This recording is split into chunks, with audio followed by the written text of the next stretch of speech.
সবাই কাজে ব্যস্ত হয়ে যাওয়ার জন্য এখন আর ছোটবেলার মতো ভাই বোনেদের একসাথে হয়ে নাইট আউটটা হয় না। আর তার থেকেও বড় কথা, গসিপিংটা হয় না।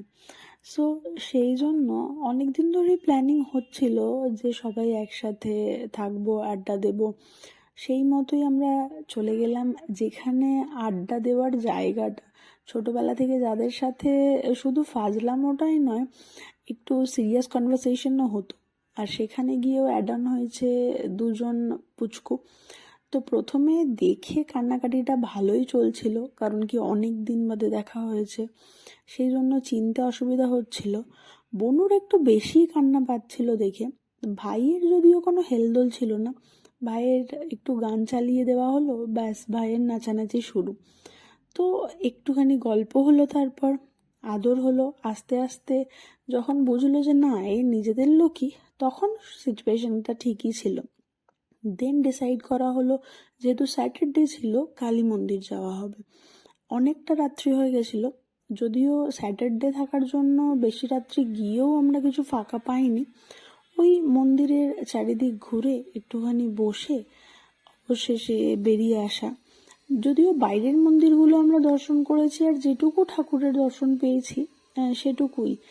আর যেটা অ্যাড অন হলো, দুজন স্ট্রে ডগকে দেখলাম, যাদের সমস্ত দায়িত্ব ওখানে দুজন বয়স্ক মহিলা সকাল থেকে রাত্রি পর্যন্ত থাকেন তাদের ওপরে।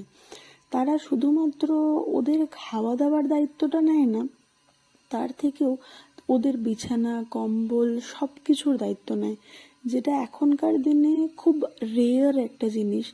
তো ওনাকে যখন জিজ্ঞেস করা হলো যে এগুলো কি তুমি নিয়ে এসছো, তো বললো হ্যাঁ, ওর এগুলো নিয়ে আসতে হয়, এগুলো ছাড়া ঘুমোতে পারে না, কম্বল আর কাঁথা ছাড়া। আর আমার কোলে মাথাটা ওকে রাখতে হয়, নইলেও একদমই ঘুমোতে পারে না। তো এই জিনিসটা না খুব রেয়ার আজকালকার দিনে, যেটা সত্যি বলতে কি মানুষ বোঝে কিন্তু অ্যাকসেপ্ট করতে চায় না, যে ওদেরও দরকার হয়, ভীষণ ভালোবাসারও দরকার হয়। তো যথারীতি তারপর মন্দির থেকে এসে শুরু হলো আমাদের গল্পের পালা।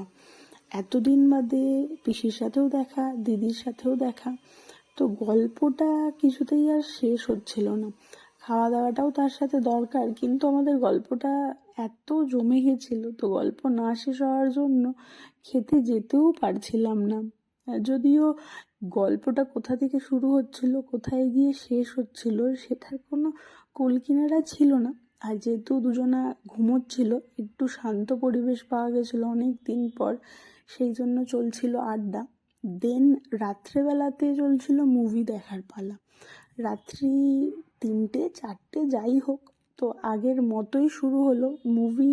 শুধু দেখা নয়, আড্ডাটাও। তো সারা রাত্রি না কাটলে মোটামুটি আমাদের গল্প কিছু শেষ হয় না। পরের দিন যেহেতু সানডে ছিল, তো ঘুমোও যতক্ষণ ইচ্ছে, তারপর ঘুরতে যাওয়া।